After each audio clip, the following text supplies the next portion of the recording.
Hey everybody, I've been thinking about Deltarune again, and I've also been thinking about the Dark Worlds and how they work. And this mainly in for specifically for Friend, this Cheshire cat looking thing. It has not been creeping on everybody's minds since chapter 3 and 4 when he kind of just ended up becoming more relevant than ever. He came a long way from being a pink and yellow like eye with a smiley face in the darkness. And because of that, there have been endless theories surrounding exactly what Image Friend could possibly have been. And due to like recent chapter updates, which at least has been kind of long been established as of right now, I like to throw my hand to the ring on what Friend could actually possibly be and what we know currently as of now, at least we have chapters 1 through 5. So to walk you through how I got to the theory that I have, it all started with thinking of how Dark Worlds work. While we don't know what the details of how they become to be Dark Worlds, what we do know is that anyone can create one by stabbing it into the ground inside of a building or room to make one, as long as the person has the determination to make it. In turn, this turns any object that was consumed by the Dark World to become to life and take on a new form inspired from that object. Any Darkener can use magic-related items that they were. Any Darkener can be brought into other Dark Worlds by having their object be brought with them. However, any object that isn't from their own respective world will soon turn to stone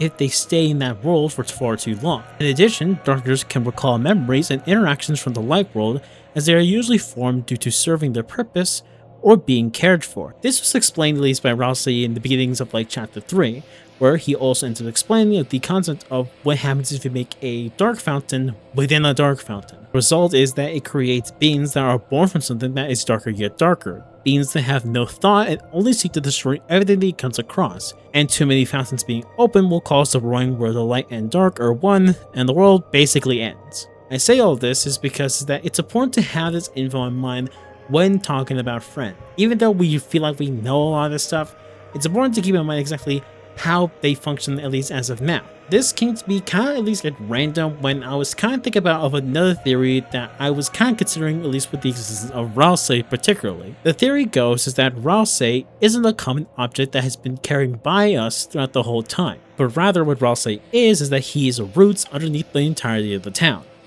This idea kind of makes sense, and it wouldn't be out of the realm of possibility for it to actually work. The 7 flowers in chapter 5 are living proof of this since they are a special exception. The reason that they are alive is due to the Dark World giving their consciousness a form and a body, but because they're flowers, they can't stay alive forever in the Dark World. So if we go by the idea that anything that is sentient enough can technically be both neither Lightener nor Darkener, Rousey being ruined underneath the town would kind of explain at least several things about him, like how he's able to go from a lot of the other Dark Worlds when he's not actually an object on us. He can just go from any one of them and he actually fits right in rather perfectly. He doesn't turn to stone like Rules Card and Lancer did when they enter into Cyber World, and why he has such a vast knowledge on the Titans and how they know from darkness, which would kind of make sense because Roots would actually kind of make the perfect sense for him to be familiarized with something that is technically dark. So let's take the exact same kind of idea, but then we apply it to Friend. My theory that I'm submitting is that Friend is data from the Cat Pedders game that is wiring underneath the town. Now, before you start saying anything, just let me cook here. Just let me have some moment in the kitchen. Friend, as far as we know, is a pink and yellow smiling cat that has been haunting us since chapter 2. It was discovered when you make your way to the Spanted Neophyte, a smiling image in the dark can appear and disappear. In the game files, it had image name _ Friend. Now, all people had to work with for 3 years till 3 and 4 hit, and Friend had more relevance than now. And he's kind of rather of a strange existence within Deltarune because there's kind of something weird about him. Just something about him is just rather off. He's a common enemy that you fight and gain health with during the Mantle boss fight. He hides in places that you really have to go looking for in some of the chapters, and is for some reason in a mic minigame. In chapter 5, he only makes one appearance during it. Only this time you can actually interact with him. If you attempt to attack him mid-air by dropping off a specific side of the beanstalk, it will deal damage and then disappear. But Toby must have seen that Friend's stocks were completely down after the rise of the hometown butcher and decided that he was still going to give us something in a patch update. In chapter 5, you could go and beat the shopkeeper, and it's later revealed that it's Pink, aka Mad Mew Mew. She's the Mew Kissy doll that Asgore gods get from Alphys, but the ghosts start to inhabit the doll as their own. Obviously a callback to Mad Dummy, where in the Switch version of Undertale, it did the same thing, and having the Amiibo Cutie doll as their own. If you attacked Image Friend from the side, and then found the last egg from the Forgotten Man, when you attempt to talk to Pink, this scene happens, and she only whispers this specific dialogue to Chris. Chris, is your hand okay? It looks like you've got a cat bite, Mew. Cats can be nasty creatures, can't they, Mew? I once met someone who really liked cats, Mew. They liked cats so much, they owned a whole hunting pack of them, Mew. Of course, cats are fickle creatures, but they were very good at finding protein. Chris, if you have any protein, you must keep it hidden and never let anyone see it. The cats are not too smart, but once they find a target, they never stop chasing it until they get bored. And when they find you, they bite very, very hard. Some people would do anything to get away from them, even change their appearance or go into hiding. Oh, Chris, it's terrible, Mew. It's terrible. Please be careful, Chris. Promise. Huh? Why am I trembling? Was my body saying something? Hey, don't have any conversations without me. Communication is key, right, body? Keep in mind, this isn't the ghost that's in the doll that's talking to Chris. This is Pink the object, the doll itself talking to Chris. But this is giving a lot of what Friend is, or what they really are. Aside from being cats, Pink mentions that they are very much good at finding protein, and they'll do anything in order to get it. Now this puts a spotlight particularly on the Forgotten Man. Remember, throughout chapters 1 through 5, we've been collecting eggs from a man that is hidden from the game and is stuck behind a tree. The man has direct connections to Chris and is someone that Gaster, or the voice of the game, considers to be an issue for him. If you complete the chapters without attaining any of the eggs from the Forgotten Man, you will earn the achievement that says complete without issues. And the eggs are a source of protein, one that the cats will very much do anything to get their hands on. So the Forgotten Man being hidden in the game and very much not be able to be easy enough to find kind of makes sense a little bit once you very much realize that they'll do anything to find it and they'll just track somebody down. I imagine that he has these eggs for a reason, but for why he's also giving us the eggs in the first place, I don't really know.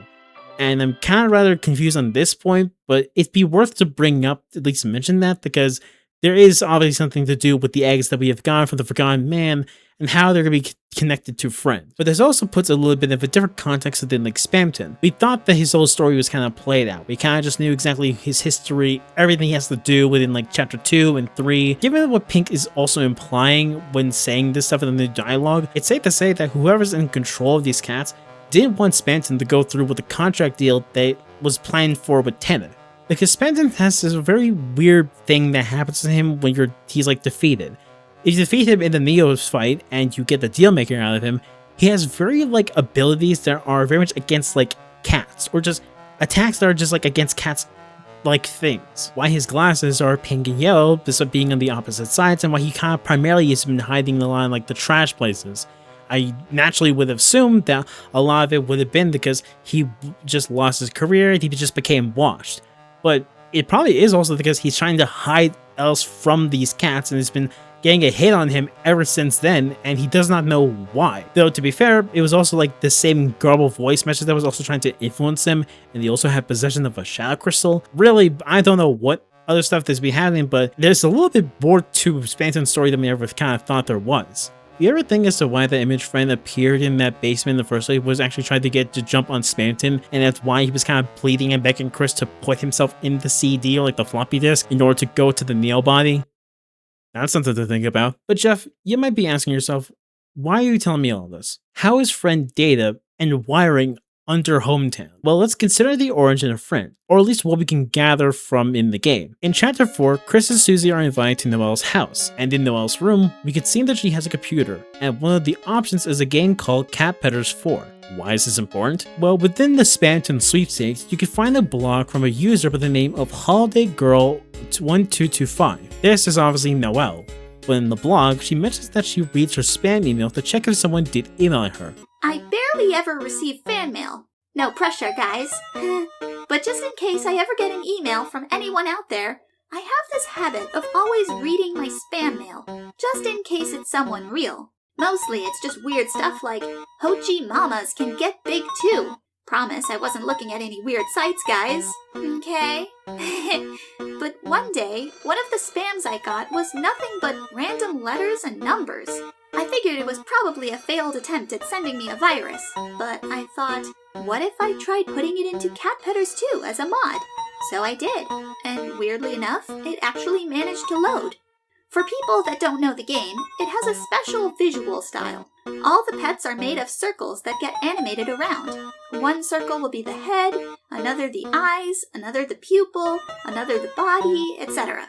But I guess the game didn't like the data very much because this pet was only one blue circle. Yeah, just one blue circle floating in the air. The animations didn't work and it never moved, except for occasionally glitching out. All of the stats were really bad and all my pets really hated it, except for certain ones. Well, I couldn't explain why anyone liked it, but it was really funny to see who did. What's weird is that the circles seem to be able to multiply. Normally you need 2 pets to fall in love to make a new pet, but after a while, even if the circle was by itself, a congratulations message would come up, and then there would be 2 circles. I thought this was funny, but the circles started piling up. I tried to throw them in the trash, but they were multiplying too fast. My screen was nothing but congratulations messages when the game crashed. Needless to say, I had to wipe all my pets. Lesson learned about using files from weird emails. Until next time, dun dun da! This is actually likely based off of the game of the real-world equivalent of a pair game called Dogs 2 and Cats 2, released back in 1997. But there is more to this when Noelle is just casually speaking about cat petters in a regular way. She mentions of a rare chance for an egg to appear to give you a random pet, as this is the only way to get some sort of secret cat in the game, which are considered to be super rare. Noelle then mentions this in another blog post, and I quote, "But one day when I was trying to get the ultimate cat, something weird happened. A white egg showed up on my screen, but there was a message with it, special. I was really excited. I never gotten a special egg before. In fact, I never even heard of it at all. I sat there for an hour waiting to see what it could turn out to be. Maybe I would be the first one to discover a brand new cat, but this is weird. The egg never hatched. I started to worry there was some kind of glitch, so I decided to try and get rid of it before it hurt my computer, and that's where things got really strange. No matter what I did, I couldn't move or throw away the egg. I tried clicking it over and over, and in the end, all that happened is made some sort of weird sound. This freaked me out so much that I deleted the game and reinstalled it. But the egg was still there, obviously. Now that I'm older, I think what happened is that I had so many mods installed into that egg that I didn't know what to hatch into.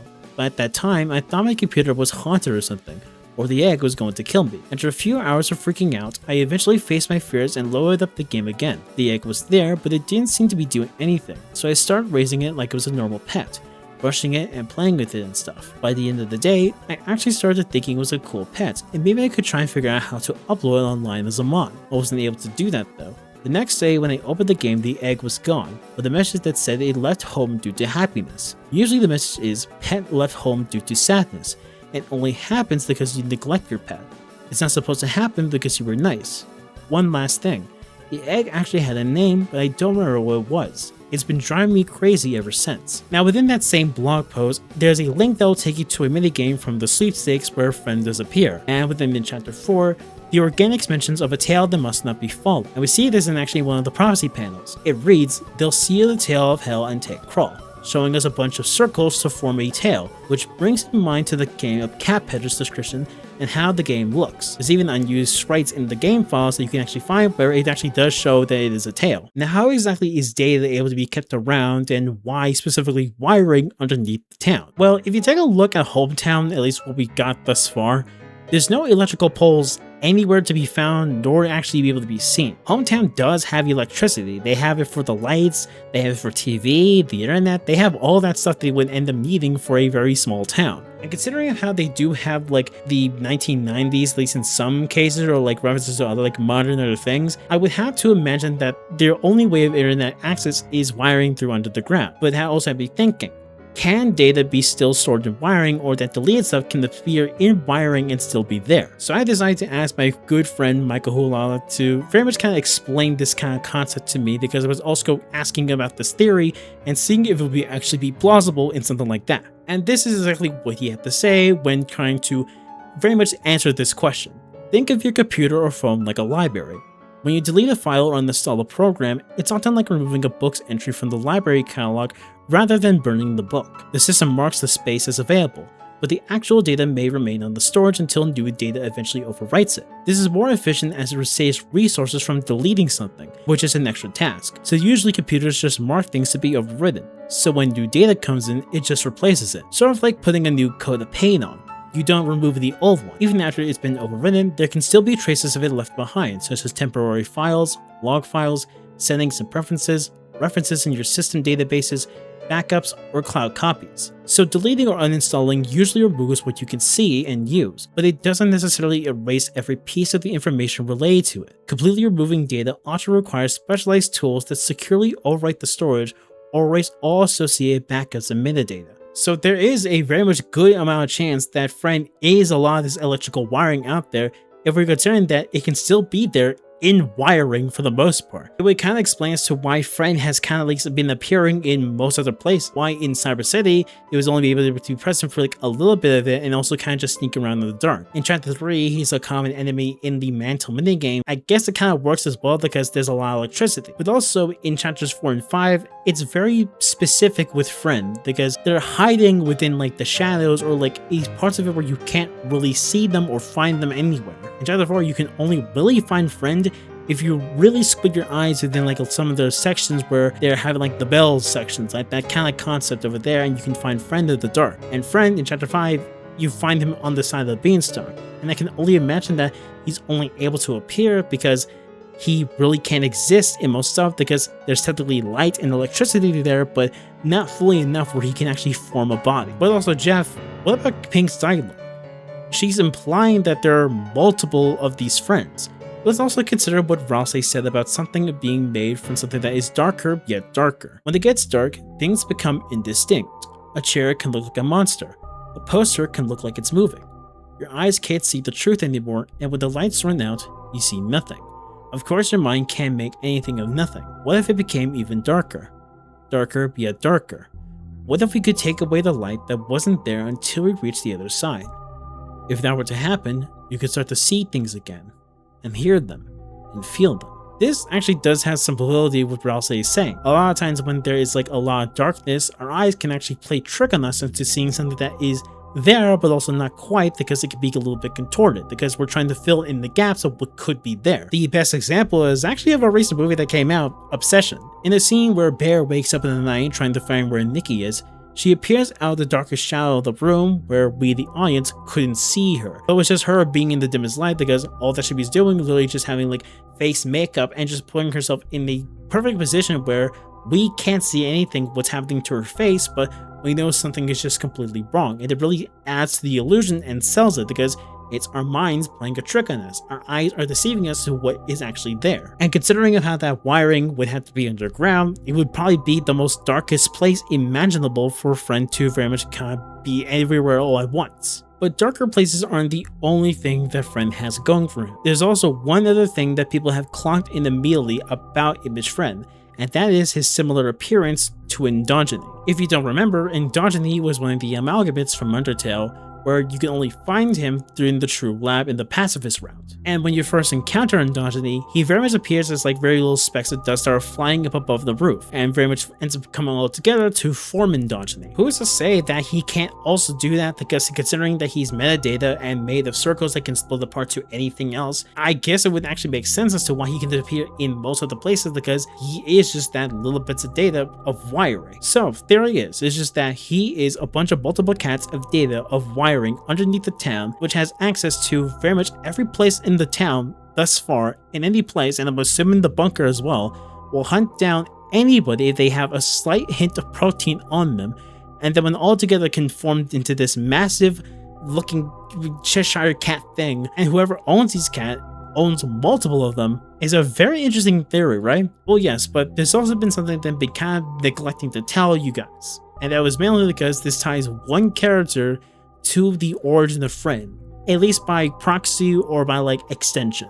which is Alphys. Now, why Alphys of all characters? She's been in the background for most of the chapters, and she really hasn't done anything that has made like any significant to even more else care for her. Well, in the Spamton sweepstakes, there are actually more Noel blog posts, and there is one user that is a dedicated player and is a supposed mod creator of Cat Petters 2. We know that one of the blog users is Alphys because her username is literally Mew Queen. She's the only character in Undertale and in Deltarune that is a fan of this franchise. This seems rather random at first, considering of how that why would Alphys have any connections to the origin of Friend in any sort of way, but for what we know in Undertale, it's kind of rather plausible when you think of it as a parallel story. Remember, Undertale and Deltarune are both parallel stories of one another, meaning that there are much similar stuff that are about the same, but they're not quite. In Undertale, Alphys ended up creating the Amalgamates as kind of a messed up accident. Because of that, she had to lock them away in the True Lab for as long as she possibly could, because if the secret went out, she would hate herself for it and be blamed for almost kind of putting a monster's lives at stake for trying to save them in some way. And considering how they were seeing multiple other things that are very much direct parallels in Deltarune that are very much similar to Undertale, it wouldn't be that surprising to learn that Alphys was kind of like the foundation of what would end up being linked to the creation of Friend, which is why they have the endogeny parallel, which is except for dogs, it's cats. In a story of escapism and fantasy, Alpha is creating these mods for Cat Petters 2, experimenting with them to their limits to see what they can do with it, share these mods around on an online board, only for one of the users to install multiple mods onto their game, load in a line of code that was found off of a spam email, be confused and attack scares to what you probably just created, only for that creation to be gone despite the fact that you even remotely care for it and treat it as a normal pet. If that doesn't remind you exactly of a little bit of similarities of how that Alphys was kind of doing the things with the Amalgamates and how that she wanted to try and experiment as far with the determination to inject it within the monsters, I feel like that's quite a little similar. Again, not quite, but it is rather, echoing that same kind of thing. And that is my theory on Friend. And I truly went out of my way to write this video in a way where it's very comprehensible for anybody to kind of understand. And this is only my first theory video kind of things. I don't know if I end up doing more of these kind of theory videos, because really this one kind of came to me in just in my head when I was thinking about something else. And I decided to, put my hat out there in the ring, see what happens, and I hope people are going to enjoy it, because I don't think people were considering what I was thinking up here. But that's about the video. If you want to see more Deltarune content or just content like this in general, please like, comment, subscribe, and I'll see you in the next video. Bye bye!